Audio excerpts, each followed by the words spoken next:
অনেকে তো টাকি মাছ খেয়েছেন, কিন্তু এভাবে কেউ কি ভুনা করেছেন? আসসালামু আলাইকুম। আজ আমি করে দেখাবো টাকি মাছ ভুনা। আশা করি রেসিপিটা ভালো লাগবে, সবাই রেসিপিটা ফলো করবেন। প্রথমে আমি প্যানে তেল দিয়ে দিলাম, দিয়ে মাছগুলো আগে থেকে নুন হলুদ মেখে রেখেছিলাম সেগুলো দিয়ে দিলাম। মাছ এক পিঠ ভাজা শেষ, উল্টিয়ে দিব।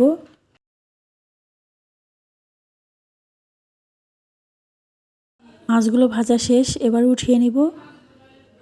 মাছ ভাজার তেলে আমি দিয়ে দিব পেঁয়াজ কুচি।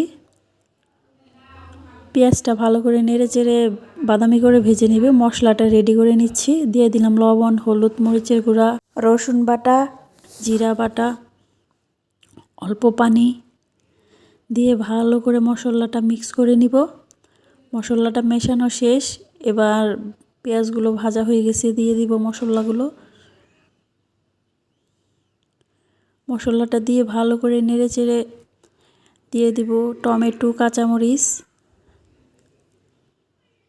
দিয়ে ভালো করে কষিয়ে নিব মশলাগুলো।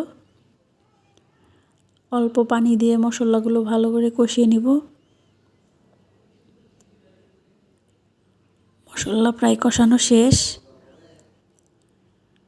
একটু নেড়ে চেড়ে আমি মাছগুলো দিয়ে দিব। মাছগুলো দিয়ে ভালো করে নাড়তে হবে যেন মাছের সাথে মশলাগুলো মিশে যায়।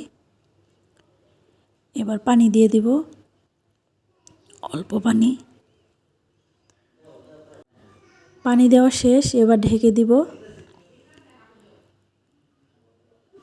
রান্নাটা আমার প্রায় হয়ে আসছে, আর একটু ঝোল শুকিয়ে নিব।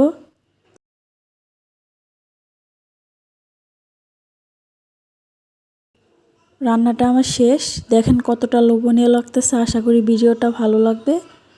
সবাই লাইক, কমেন্ট, শেয়ার করে দিবেন। আর পেজে নতুন হয়ে থাকলে ফলো করে দিবেন। ইউটিউব চ্যানেল থেকে দেখে থাকলে সাবস্ক্রাইব করে দিবেন। সবাই ভালো থাকবেন, সুস্থ থাকবেন। আল্লাহ হাফেজ।